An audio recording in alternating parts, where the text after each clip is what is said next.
In discussing the basics, it's important to note here that I won't be repeating much ground from the previous Apex Academy courses on the fundamentals of the Apex language. Instead, I'll focus on guiding principles and some techniques you may not have seen yet if you're brand new to programming in general. Of course, the most important place you could start is by reviewing the Salesforce documentation for their current governor limits of different types. In general, there are some major concerns when it comes to Apex that consume a lot more of our attention than many of the other items. CPU time and queries are the top two, and these are broken up by their distinctive limits depending on whether the transaction is synchronous or asynchronous. Synchronous code is something like an Apex trigger. It executes immediately upon a record transaction happening, and it's also blocking. In other words, if something in the transaction to insert or update a record fails, the transaction can't complete. If an exception is thrown in the code, it's considered a total fail. Nothing gets committed to the Salesforce database in that instance.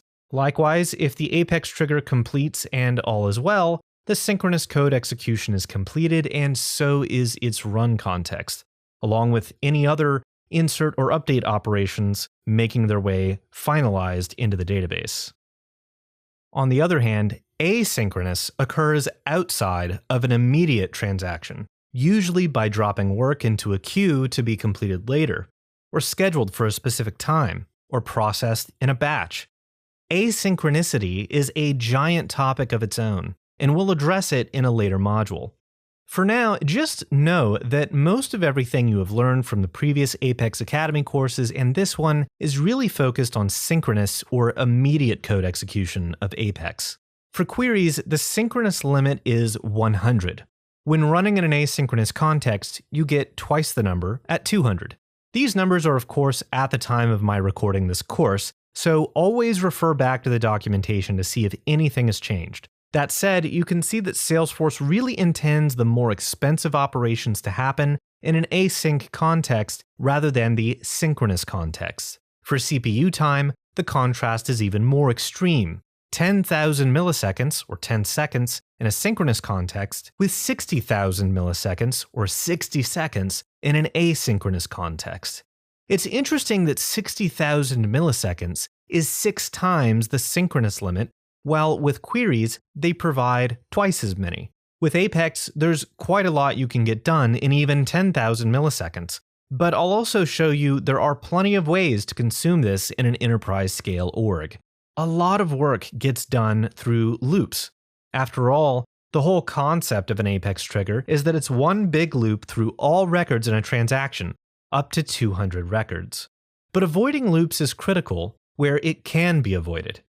When you're new to programming, it can be kind of difficult to tell when a loop is necessary.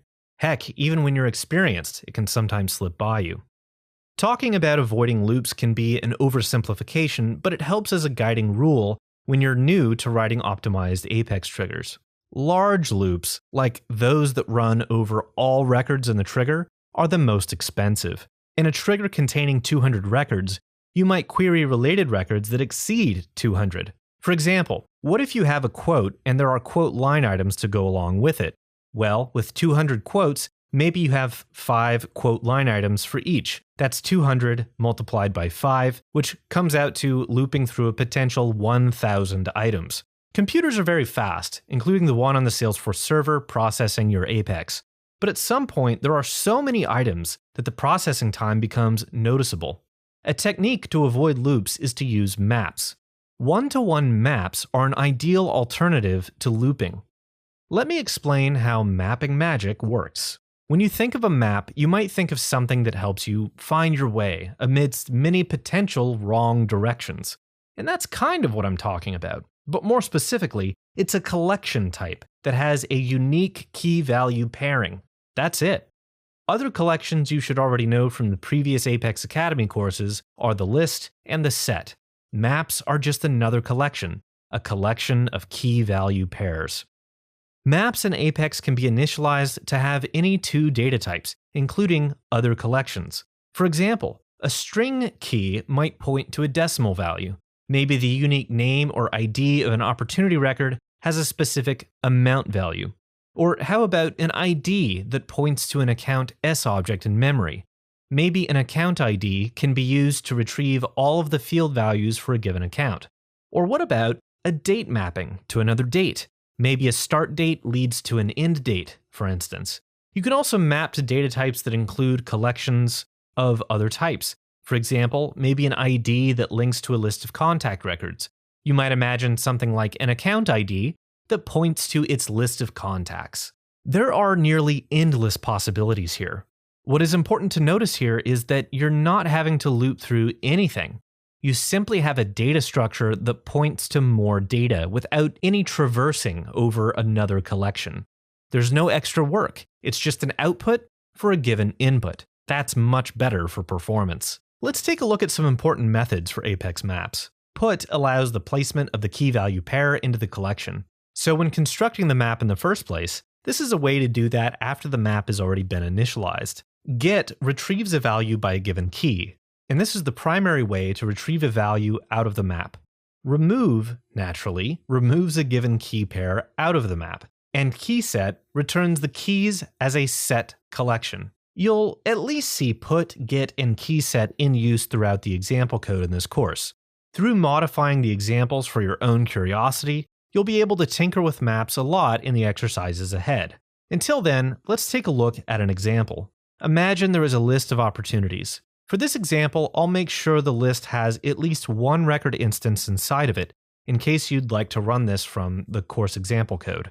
To create a map out of the opportunity's ID to its record instance, I could initialize a new map by writing map ID opportunity, give it a variable name, which I think opportunity ID to opportunity is straightforward enough, verbose as it may be.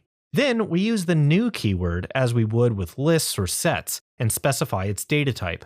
This looks very similar to how one would initialize any collection with an empty starting point. We could then iterate through each opportunity and map its ID to the record instance. Note, we still have to iterate through the list in order to construct the map. There's no getting rid of at least this first loop because it's necessary to construct the map and reference variable values from the opportunity. But after this point in the code, if I then needed to ever reference an opportunity by using its ID as a reference, I'd not have to iterate through the records again. I could just use the get method to retrieve the record instance. Take note too, I've used the put method here to indicate that for the opportunity.id value, this maps to the opportunity variable, which is a data type for the opportunity S object. By the way, just a tiny side note here. If you were to literally take this example and run it yourself, the key value would actually be null, since the opportunity referenced here doesn't have an ID value in memory, and it hasn't been inserted to the database yet. So just keep that in mind for future cases like this one. The map collection in Apex does allow you to have null as a key value, and it will return the one value you've mapped to without letting you know that your key is null. In other words, every key is unique. Let's go through an incorrect way to perform SOQL queries. Imagine the goal was to get 30 days of accounts by their created date, and you wanted a map that would order the accounts by each created date. Well, the first part is pretty straightforward as far as the map initialization. A map with a type of date to list of accounts will work for this. It works well because the created date field on the account object can be used to indicate which bucket an account goes into. In this case, the buckets I refer to are broken out by created date. Okay, so I said 30 days was what I wanted to do. We'll go 30 days backward from today. So let me set an integer value to 30 and then create a date that goes backward from today by that number. So far, so good. For the next part, we might be tempted to create a loop that, for each day, maps out accounts by their created date.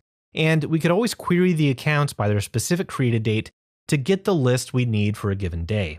Finally, let me not forget to increment the day forward by 1, as I've created a loop here that will finally stop once I've reached 30 days. You see the problem though, right? To get 30 days using this methodology, this consumes 30 queries.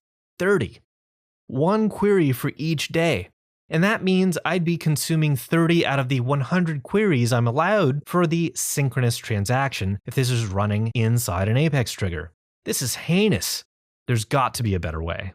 Indeed, there's a different way to do it. The first two lines start out the same way. Specify the number of days and our reference point for where to start retrieving accounts. But then I can use SOQL to specify filters for which accounts are needed, returning results from a single query that includes records for every single day needed.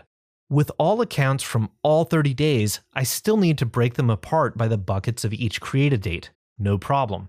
I'll initialize the same map from before, and then iterate through each account record from the SOQL query. Now, I can use the account's created date field value to determine what goes into the map.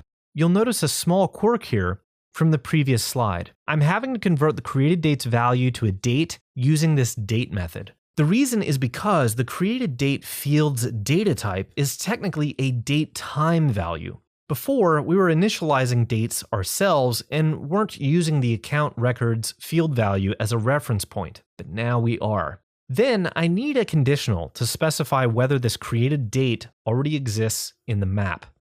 So, if date to list of accounts contains the key for the current account's created date, then I know I need to add on to an existing list of accounts. That means I can then reference the map, get its already existing list of accounts by the key of created date, and then add to that list the current account record instance. Pretty cool. We just did all of that in a single line of code. If the map doesn't contain the key, then we need to initialize a new list to put into the map. So we put the created date as a key, and inside of a new list of account, our account record instance. It feels kind of brain-bending at first. At least it did for me. But now we recognize that there's a process to move through when bulkifying triggers. We can identify where excessive queries are taking place, or multiple iterations through record sets, and we can start minimizing how many of those iterations there are by mapping values and then referencing those values later using keys. In the next clip, I'll move on to discussing some high computational expenses. Before I do, there's one last thing I want to mention about this example. This query that retrieves all the accounts needed from across the 30 days is probably fine most of the time, but only if the entire result set that comes back is less than 50,000 accounts. For larger enterprise orgs, there very well could be more than 50,000 account records created across 30 days. For example, what if a big company acquisition happens from buying another company, and you've had to migrate in thousands of account records from another system? For simplicity's sake, I won't address that use case just yet. Just know that it's yet another governor limit waiting for us to address with how we structure our code. Creating code that scales takes consistent effort and careful thought. Let's keep going and talk about how to contend with tougher obstacles. I'll circle back to large query result sizes later in the course.